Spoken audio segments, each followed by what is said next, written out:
All right, so I'm going to be teaching you about your watercolors and how to use them. And we're doing this with your very first watercolor assignment, which is practicing mixing secondary colors and then some neutrals and tints and shades. So what we need to do first is to talk about our watercolor set and how to take care of it. So you should have two brushes in there, a larger brush and a smaller brush, and then we have different watercolors. Now, some of your sets will look like they're slightly empty, but if you look in the sides, there's still a lot of color there.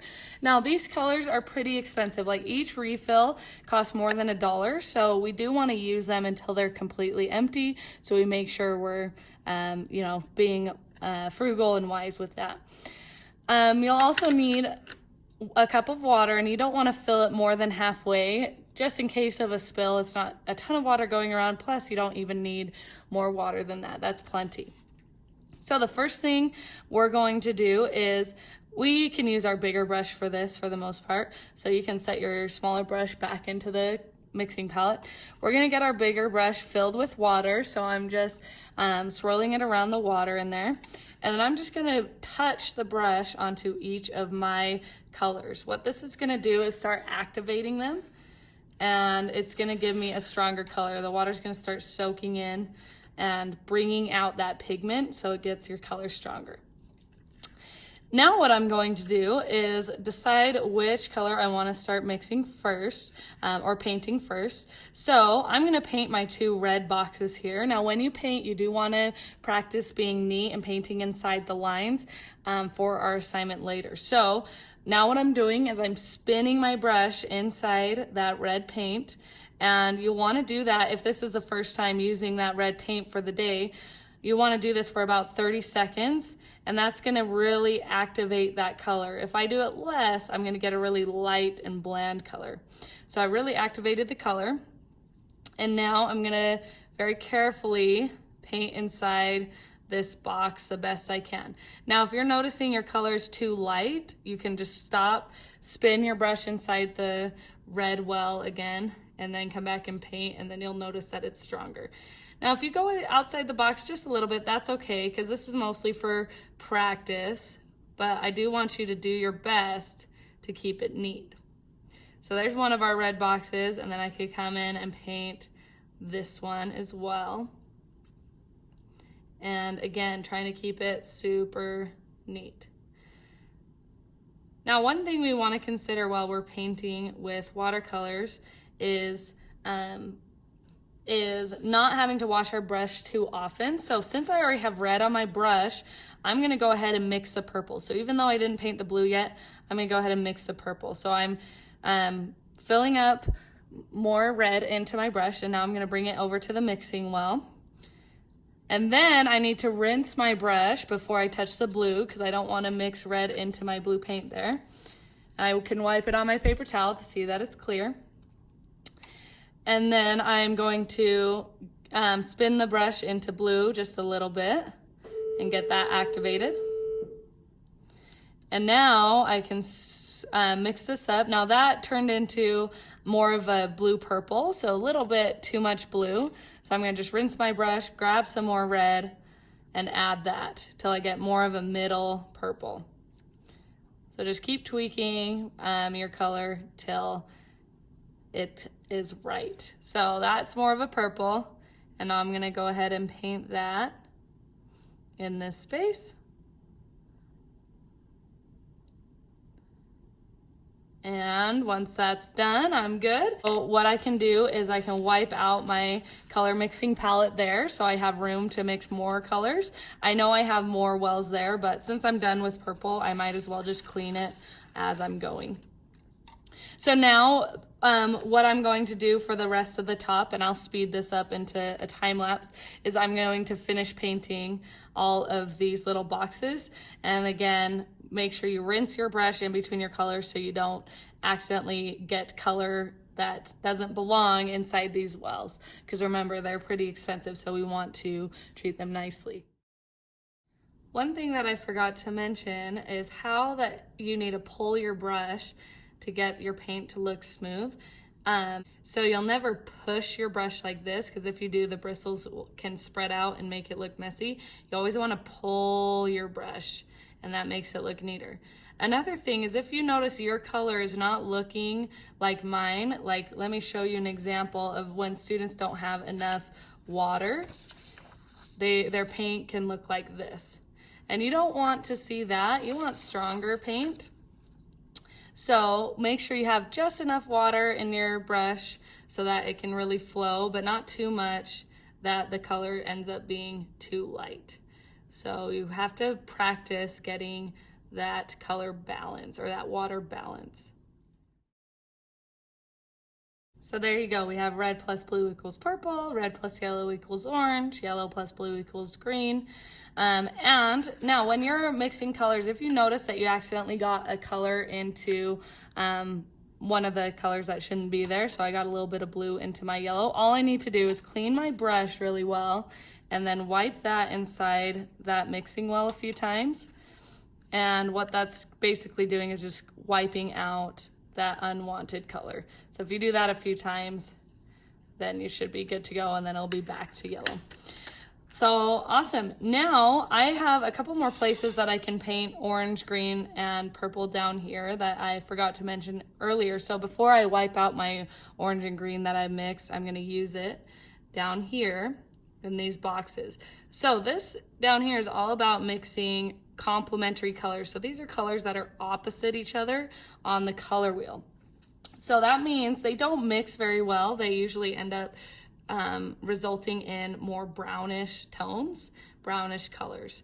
So what we're going to do is we're going to practice mixing these. So while I have my blue and orange here, or my orange and green here, I'm going to add a little bit of blue to my orange and mix that. And then you see it makes like a gray. So that's that result. And then I can wash my brush and add a tiny bit of red to this green I still have and see what results there. And this one is a little bit more of a brown, still kind of a grayish red.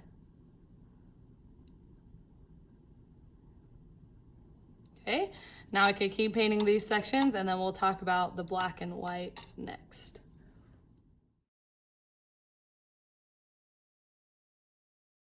Before I move on to this last section, I want to point out some areas that you might lose points on this worksheet. And one is if your colors are too light or too dull. So my orange and green right here are a little bit too dull. So I need to mix those again and repaint them one more time to get a stronger color.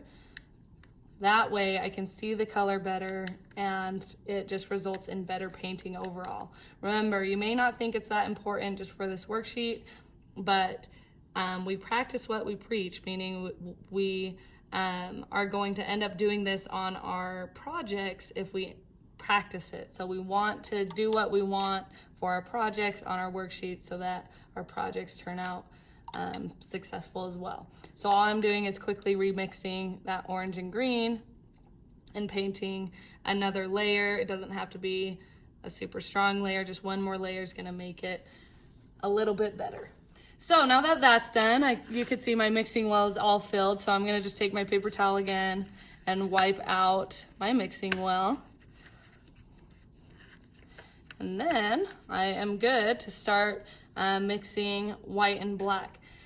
So what I need to do here is I want to use very little black because black is a very strong color. So I'm gonna start by grabbing red, bringing it over to the mixing well, and then like barely touching my brush into the black and adding that to the red. And you can see that was already too much black. Like I barely touched that black and it was too much. So basically what I'm trying to get here is a maroon color just with red and black. So that looks pretty good. I can paint that there. So that was a shade, red plus black.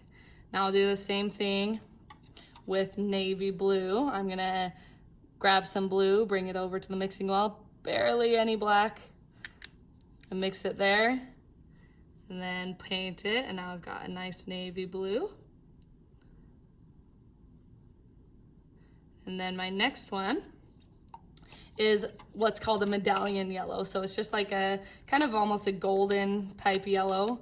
And this one you really, really want to do barely any black, just because yellow is such a light color, black's such a dark color. So black's gonna really overpower it pretty easily. So you may end up adding quite a bit more yellow. So it looks like this. So kind of like a bronzy, goldy color. Okay, now we're gonna do the same thing with white. White is not in your mixing palette. Each table will have its own white set. So I don't have enough white for every person to have their own. So this just stays at your table. So if you notice your white has other color in it, just like we talked about with the other colors, just kind of use a clean brush to wipe it out a few times until it gets back to white, and then you're good to go. So now I'm gonna add white to red. So I'm gonna do the same thing, bring some red over to the mixing well, and then grab some white, and then that gives me a pink.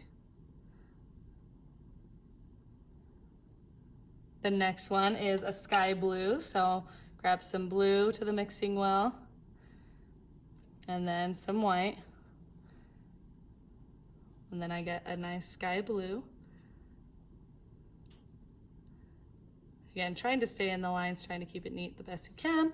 And then the last is with yellow. It's gonna result in kind of a banana color, meaning really light yellow.